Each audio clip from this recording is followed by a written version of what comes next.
Oi, tudo bem? Tudo bem, tudo bem, tudo bem, tudo bem? Está tarde e eu quero ler pra você. Ultimamente eu estou viciada em It a Coisa, a série. Chorei muito no penúltimo episódio. Não vou dar spoilers, relaxa. Eu tenho livros, sou apaixonada no livro. Eu tenho vários livros de Stephen King. Então eu vou ler um capítulo só. Que... Olha a grossura disso aqui. Eu vou ler no meio, eu já decidi qual.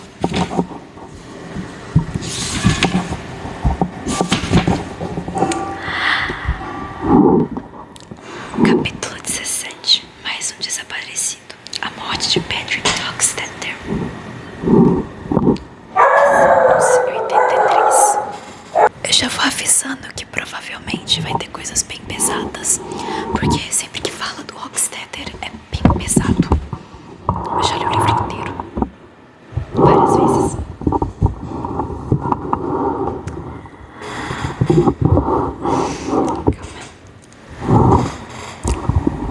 Quando termina, Ed se serve de outra bebida. Com a mão não muito firme, ele olha para Beverly e diz: "Você viu a coisa, não viu? Você viu a coisa pegar a Patrick Hockstetter no dia seguinte ao que vocês assinaram meu gesso?" Os outros se inclinam para frente. Beverly empreja o cabelo em uma nuvem avermelhada. Por debaixo dele, seu rosto está extraordinariamente pálido. Ela tira um cigarro do maço com mãos desajeitadas. O último, e dispara o pique. Ela parece não conseguir guiar a chama até a ponta do cigarro. Depois de um momento, Bill segura o pulso dela com a mão leve, mas firme, e coloca a chama no local onde devia. Beverly olha para ele com agradecimento e expira uma nuvem de fumaça azul acinzentada. "É", diz ela, "eu vi acontecer." Ela treme.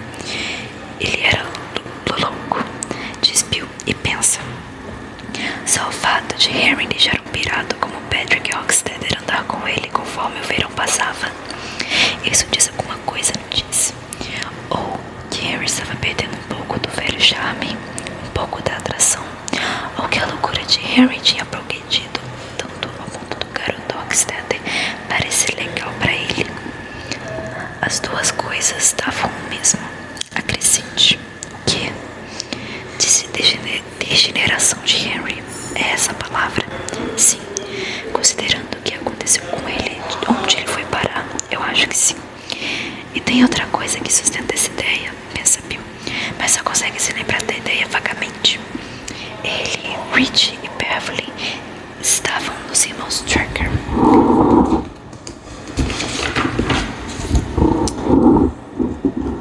Era o começo de agosto e a recuperação que manteve Henry longe deles durava a maior parte do verão.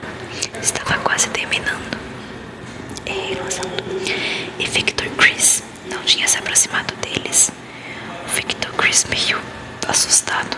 Sim, isso tinha acontecido.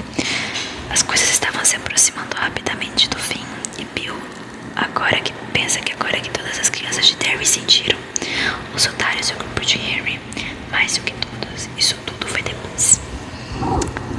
"Ah, é bem isso mesmo", diz Beverly sem emoção.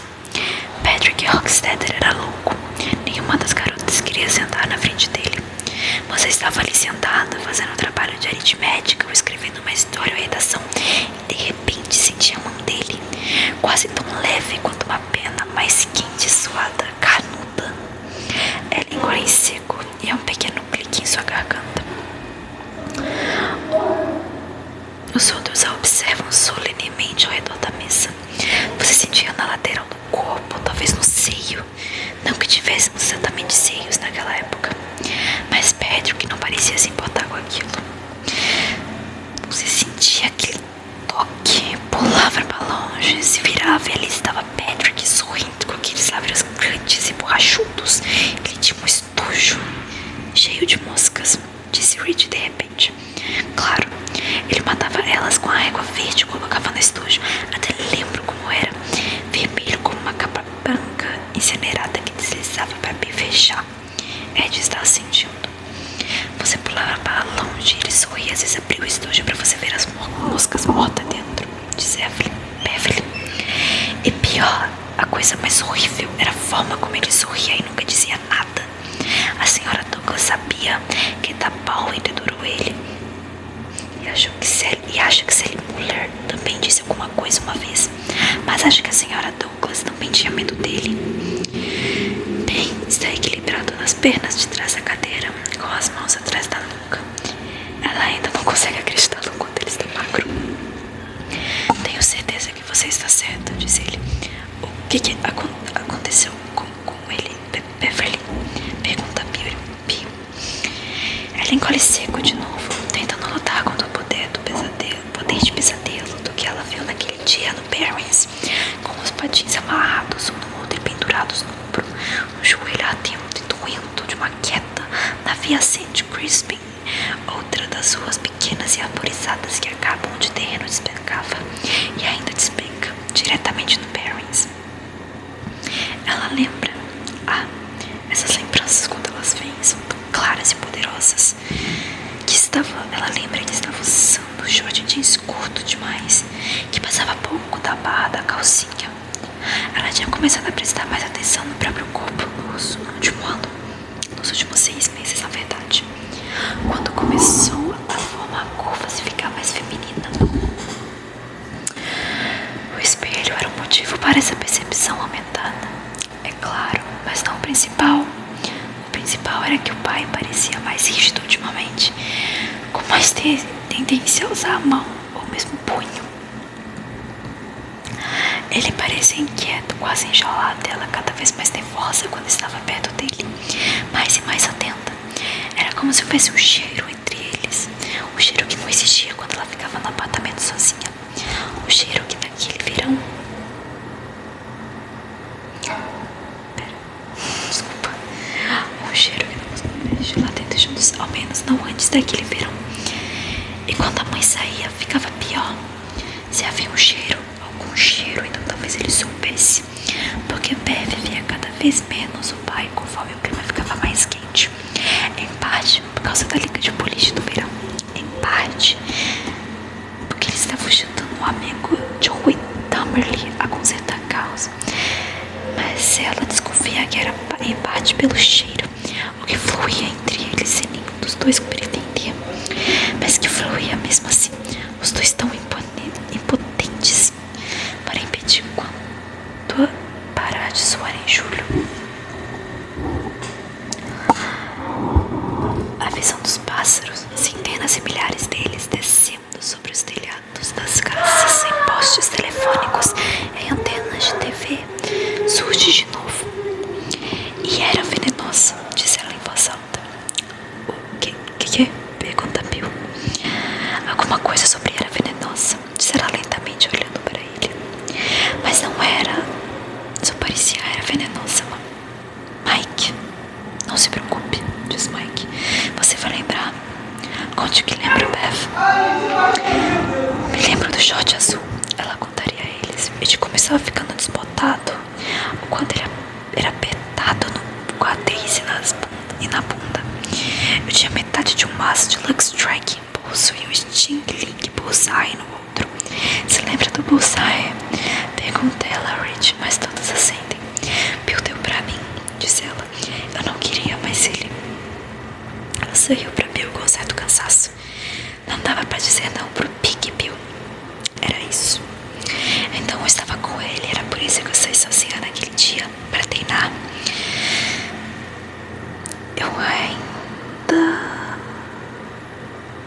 Eu ainda não achava que teria coragem de usar quando chegasse a hora. Só que usei naquele dia. Tive que usar. Matei um deles. Uma das partes da coisa. Foi horrível. Mesmo agora tenho dificuldade de pensar nisso. E um dos outros me pegou. Olhem. Ela levanta o braço e vira para que todos possam ver uma cicatriz inchada na parte mais redonda do antebraço. Parece que um projeto circular quente do tamanho de um charuto Havana foi pressionado sobre a pele dela. É um pouco afundada. E olha pra ela. E olhar para ela provoca um tremor em Marquiello. Essa é uma das partes da história da qual, como a conversa não desejada de Ed com Kenny, ele desconfia, mas não confia. Eu tô cansando, eu não vou ler o capítulo inteiro. Eu não vou ler o capítulo inteiro. Eu vou ler até certa parte, porque senão eu vou cansar. Vou ter voz. Deixa eu só checar uma coisa.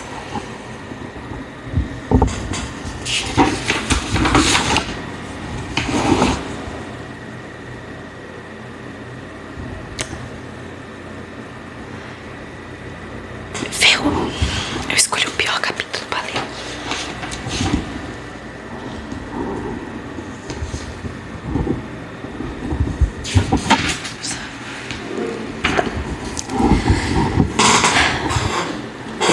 Você estava certo sobre uma coisa, Rich, disse ela. Aquele bullseye era de matar.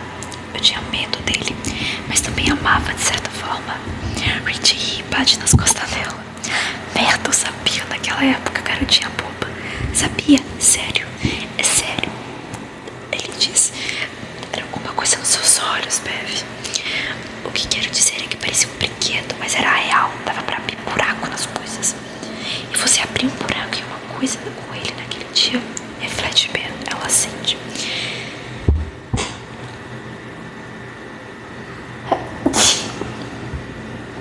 Foi Patrick que você... Não, meu Deus, não, diz Beverly.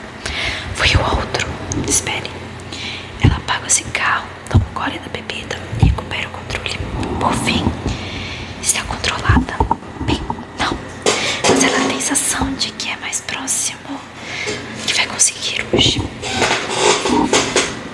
Eu estava patinando, sabe? E caí com um arranhão. Então decidi ir pro Barry's treinar. Fui até a sede do clube primeiro pra ver se vocês estavam lá. Não estavam, só tinha um cheiro de fumaça. Vocês lembram quanto tempo aquele lugar ficou cheirando fumaça? Todos assentem sorrindo. Nunca conseguimos acabar com o cheiro, né? Diz bem. Então fui pro lixão, diz ela. Porque foi onde fizemos o teste. Acho que dá pra chamar assim. Eu sabia que lá tinha muita coisa em que disparar. Talvez até sabe. Ratos. Ela faz uma pausa, tem uma névoa fina de suor na testa dela. Eram ratos que eu queria disparar, diz ela. Alguma coisa viva, não uma gaivota. Eu sabia que eu não ia conseguir disparar em uma gaivota, mas um rato conseguia. Eu queria ver se conseguia. Foi bom ter ido pela rua Kansas e não pelo lado de Old Cape, porque não havia muito esconderijo ali perto da área dali do trem. Eles teriam me visto. E só Deus sabe o que teria acontecido. Quem teria te visto? Eles, diz Beverly. Harry Powers, Victor Chris, Aldo Huggins e Patrick Hockstetter. Eles estão no lixão e de repente, surpreendendo todos, ela começa a rir como uma criança com que as bochechas ficando vermelhas. Ela ia até começar até ficar com lágrimas nos olhos. Que porra, Bev, disse Rich. Conte a piada pra gente. Ah, foi mesmo piada, diz ela. Foi uma piada, mas acho que eles podiam ter me matado se soubessem que eu ri. Agora eu lembro, grita bem, começa aí também. Eu me lembro de você contar pra gente. O que tem?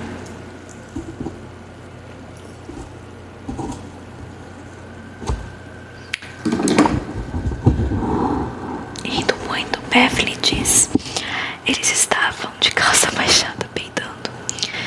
Há um instante de silêncio surpreso e todos começam a gargalhar. O som ecoa pela biblioteca. Pensando em como exatamente contar pra eles sobre a morte de Patrick Hockstetter, a coisa que ela se fixa primeiro é em como chegar ao lixo na cidade pela rua Kansas. Pareceu entrar em um estranho cinturão de asteroides. Havia um caminho de terra, uma estrada anterior, na verdade.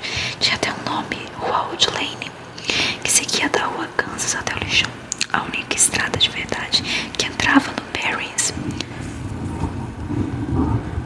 Os caminhões de lixo da cidade alçavam. Beverly caminhou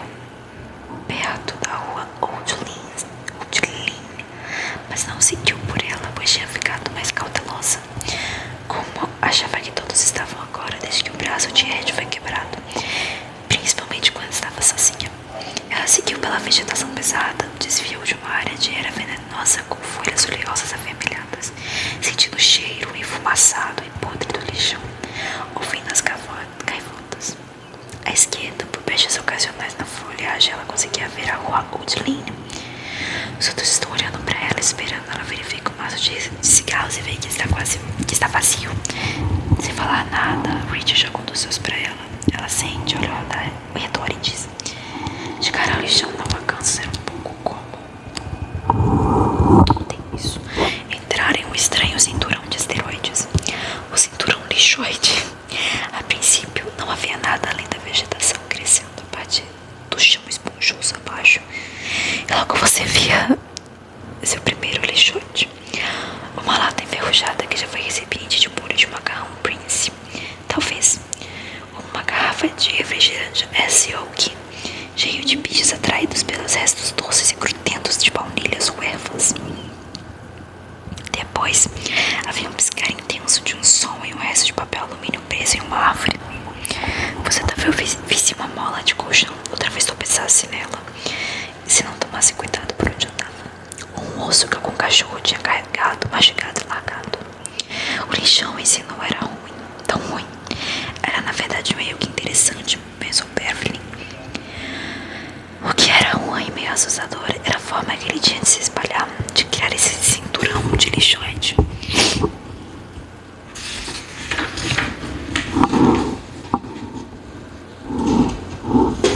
Acho que eu falei apenas mais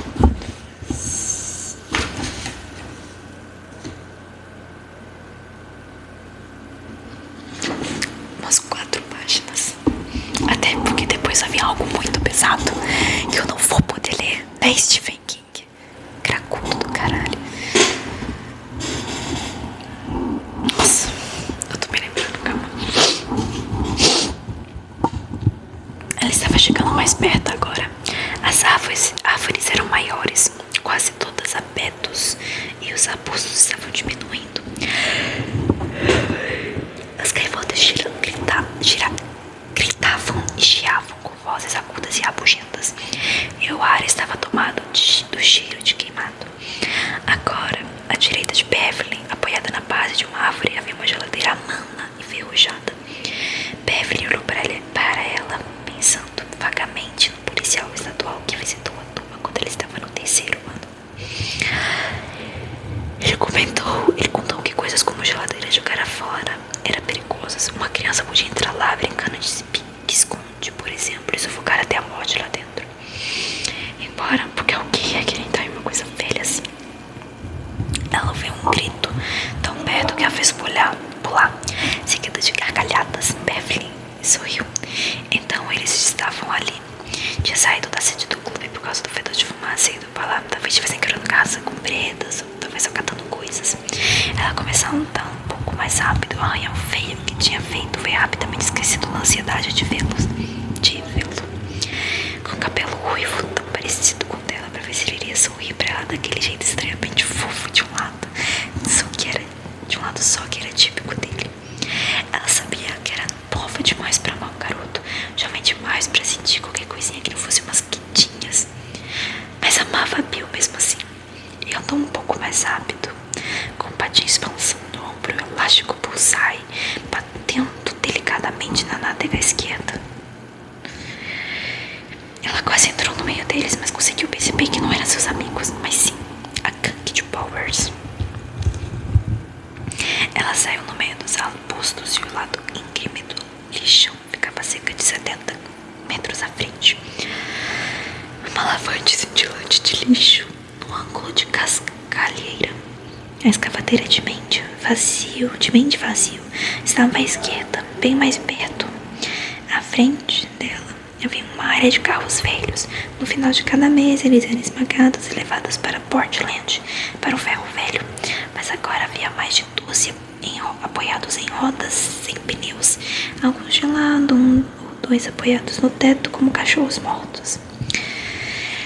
Alguns estavam arrumados em 2 filas e Beverly andou pelo corredor improvisado, tomado de lixo entre eles como uma noiva punk do futuro, perguntando se conseguiria quebrar um para-brisa com estilingue. Um dos bolsos bolso do short azul estava rodado de bilhetes que era sua munição de trem. As vozes e risadas vinham de depois dos carros e para a esquerda, na beirada do lixão. Beverly contornou o último. O Studebaker sentou da parte de frente.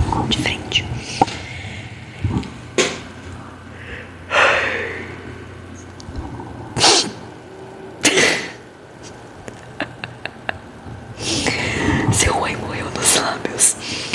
A mão que ela tinha levantado para acenar desceu rapidamente até a lateral do corpo. Ela parecia murchar. O primeiro pensamento furiosamente constrangido foi: ai Deus, porque estão todos pelados? Calma aí.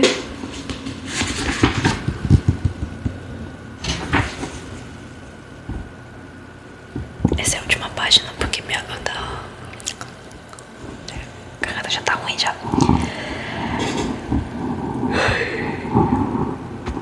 E porque vai vir coisa pesada na próxima página. Isso foi seguido pela assustadora percepção de quem eles eram. Ela ficou parada na frente do Studebaker, com a sombra grudada aos calcanhares do tênis ficando baixo.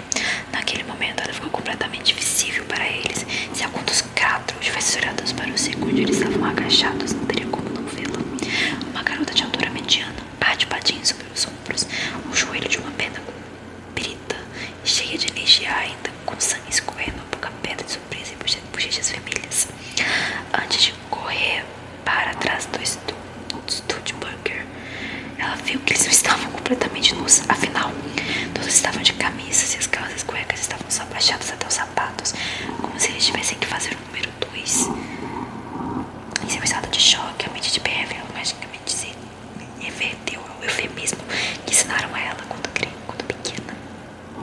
No entanto, quem já tinha ouvido falar de 4 garotos indo fazer o número 2 ao mesmo tempo? Quando estava escondida de novo, seu primeiro pensamento foi de ir embora rápido. Seu coração estava disparado, os músculos vibraram com a adrenalina. Ela olhou ao redor e viu que não tinha se dado ao trabalho de reparar quando olhou até ali, quando achou que as vozes eram de seus amigos. A fileira de carros velhos à esquerda era bem dispersa. Eles não estavam grudados porta a porta como estariam em uma semana, mais ou menos, quando o esmagador chegasse para transformá-los em pedaços rudimentares de metal cintilante. Ela ficou exposta ao garoto várias vezes quando andou até onde estava agora. Se recuasse, ficaria exposta dessa vez poderia ser vista. Além do mais, ela sentiu uma certa curiosidade vergonhosa. O que eles poderiam estar fazendo? Cuidadosamente, ela espiou por trás do Studebaker. Harry e Victor Chris estavam mais ou menos virados na direção dela. Patrick Hockstetter estava à esquerda de Harry. Arrodo Hawkins estava de costas para ela. Ela observou o fato que o Arrodo tinha uma bunda extremamente grande e extremamente cabeluda. E risadinhas meio histéricas de repente estavam subindo por sua garganta com espuma em um copo de ginger ale. Ela teve que colocar as suas mãos em cima da boca e se esconder atrás de Studebaker, novamente lutando para segurar as gargalhadas. Deixa eu ver se eu consigo ler pelo menos mais um pouco.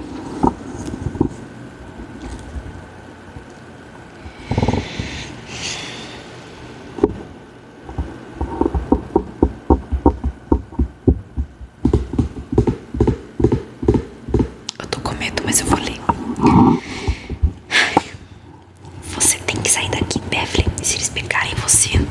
Ele olhou entre os carros velhos, ainda com as mãos sobre a boca.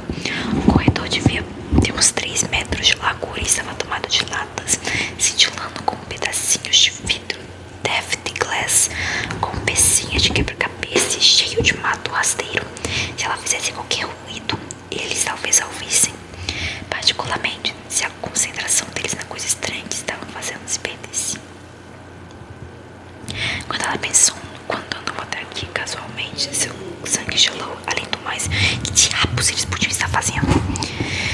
Ela espiou de novo e observou mais detalhes. Dessa vez havia livros e papéis espalhados de forma descuidada ali perto, material escolar. Eles tinham acabado de chegar das aulas de recuperação, então E o que a maior parte das crianças chamava de aula de bolso, aula tapa-buraco. E como Henry e Victor estavam virados na direção dela, ela conseguiu ver as coisas deles. Foram a primeira coisa que ela viu na vida. Coisas que ela viu na vida. Sem contar as imagens de um livro manchado que Brenda Aerosmith mostrou a ela no ano anterior. Naquelas imagens não dava pra ver muita coisa. Bev observou agora que as coisas deles eram tubinhos pendurados entre as pernas. O de Henry era pequeno e pelado, mas o de Victor era bem grande e havia um emaranhado de pelos finos e pretos pra cima.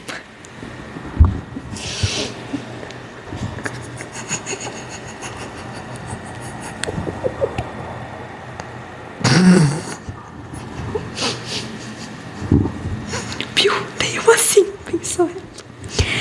E de repente, seu corpo todo pareceu ficar vermelho demais. O calor percorreu em uma onda tal que a deixou tonta, fraquinha, enjoada. Naquele momento, ela se sentiu da mesma forma que Bianca. A olhada toda acelera dela, ela observou como aceite lavando o sol. Mas ele não sentiu tão misturado que ela sentiu. Agora não tá mais.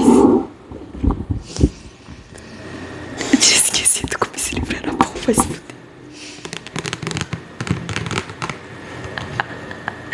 O do Harry sendo pequeno e o do Victor sendo grande combina com as personalidades. Esse livro é enorme, cheio de pérolas. Ele faz você arrepiar de certas formas. Aí você quer vomitar, aí você quer jogar ele fora. Mas no final é um livro incrível.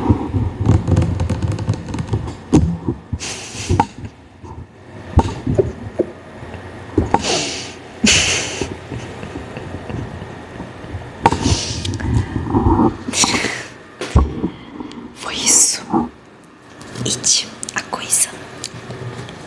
Coisa, a coisa.